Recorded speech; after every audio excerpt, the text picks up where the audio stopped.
به نام خدا عرض سلام دارم خدمت شما دوستان عزیز. امیدوارم که حالتون خوب باشه. من زینب نعمتی هستم، معلم رسمی آموزش و پرورش و فارغ التحصیل دانشگاه فرهنگیان. توی کانالم در مورد دغدغه‌های مختلفی که ممکنه برای معلمان پیش بیاد و همچنین قوانین جدید آموزش و پرورش و خیلی چیزهایی که خیلیان نمیدونن صحبت میکنم. ممنون میشم کانالم رو سابسکرایب بکنید و زنگوله کناریش رو هم روشن بکنید تا از ویدیوهای جدیدی که براتون میذارم با خبر بشید. یکی از چیزهایی که خیلی ذهن بعضی از معلمان رو درگیر کرده این هست که چطور میتونن تو مدارس خارج از کشور تدریس بکنن.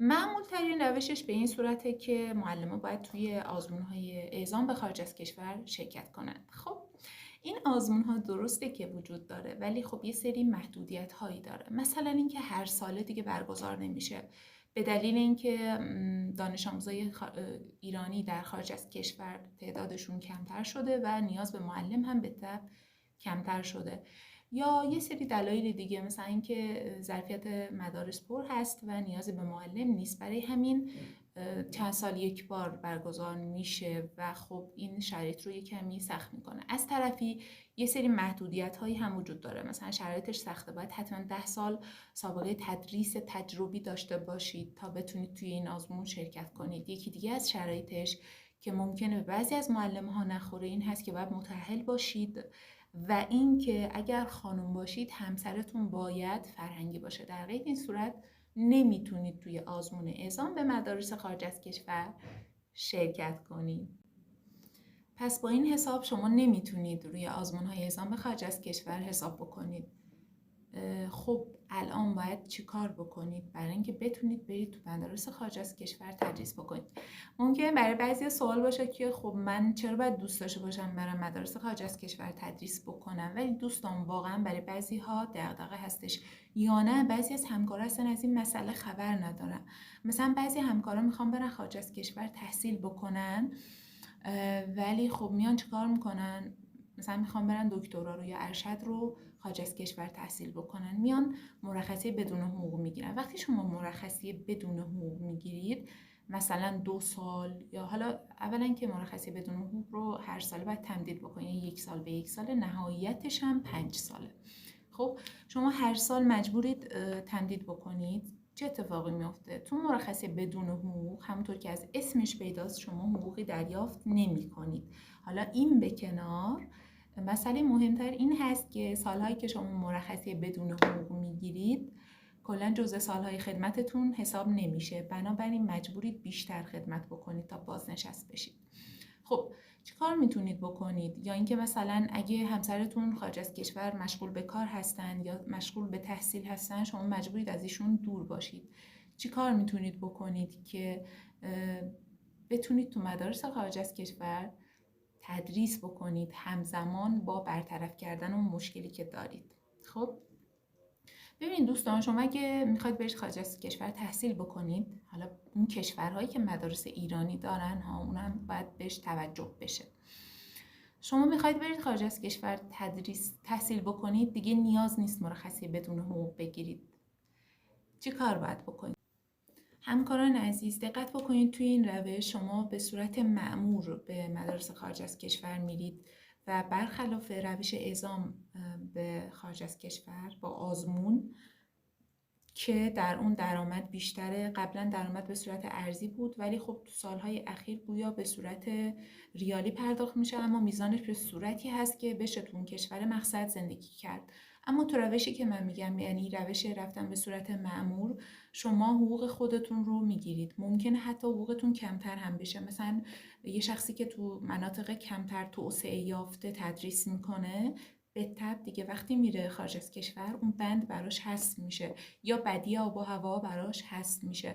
بنابراین ممکن است حتی مبلغی هم نسبت به حقوق قبلیش کمتر بگیره، ولی خب این بهتر از هیچی هست دیگه. خب برای اون که افرادی که مشکل دارن و باید مشکلشون رو رفع بکنن، این بهترین روش هست و امیدوارم که کمکشون باشه. ببینید، اولا اینکه برای این کار حتما باید رزومه کلفت و مثبتی داشته باشید، یعنی رزومه پر. باید سعی بکنید رزومتون رو با کارهای مثبت، با مسابقات مختلف و رتبه‌های مختلفی که کسب کردید پر بکنید. مثلا طرح معلم نمونه شرکت کرده باشید، حالا مقام آورده باشید، مقاله نویسی و اقدام پژوهی و درس پژوهی و کارهای مختلف که کمک میکنه به شما. همراه با رزومتون تشریف میبرید تهران، مرکز مدارس بین الملل. اونجا که رفتید شما کاری که باید انجام بدید این هست که اون نامه پذیرش دانشگاهتون رو میبرید با خودتون اگه اونجا قبول شدید، خارج از کشور قبول شدید، یا اینکه مثلا اون حکم همسرتون یا دلیلی که ثابت بکنه همسر شما مثلا خارج از کشور دارن کار میکنن یا تحصیل میکنن، چیزی که این رو اثبات بکنه همراه خودتون میبرید اونجا. مدارس بین الملل مرکزش توی سعادت آباد تهران هستش. قبل اینکه برید حتما تماس میگیرید، مطمئن میشید روزی که میخواید برید حتما رئیس اونجا تشریف دارن توی مرکز که بتونید با ایشون صحبت بکنید.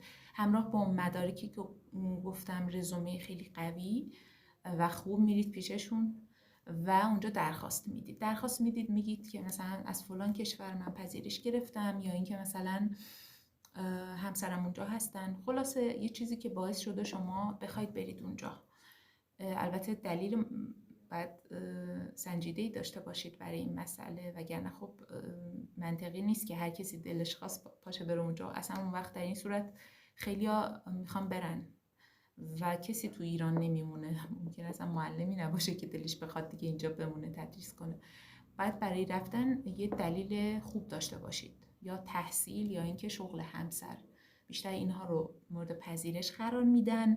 تشریف میبرید اونجا، صحبت میکنید، دلایلتون رو میگید، رزومتون رو نشون میدید و 100% بهتون کمک میکنن. اونجا خیلی به ادامه تحصیل همکارا اهمیت میدن و اینکه شما از همسرتون دور نباشید، به اینکه خانواده‌تون کنار هم باشه هم خیلی اهمیت میدن و از این نظر مطمئن باشید کمکتون میکنن تا شما همزمان هم بتونید مشکلتون رو رفع بکنید، هم بتونید مثلا اگه تحصیل میکنید تحصیلتون رو بکنید و همزمان کار تدریستون رو هم انجام بدید و انشاءالله که بتونید به اهدافی که دارید برسید. امیدوارم که با این ویدیو تونسته باشم به همکارایی که به این مسئله نیاز داشتن کمکی کرده باشم. خیلی ممنون میشم که از من حمایت بکنید، کانال رو سابسکرایب بکنید و منتظر ویدیوهای مفید بعدی و مسائل جدید باشید که تا حالا هیچ جایی ازش گفته نشده. هر سوالی هم داشته باشید میتونید تو بخش کامنت ها بپرسید، حتما جواب میدم.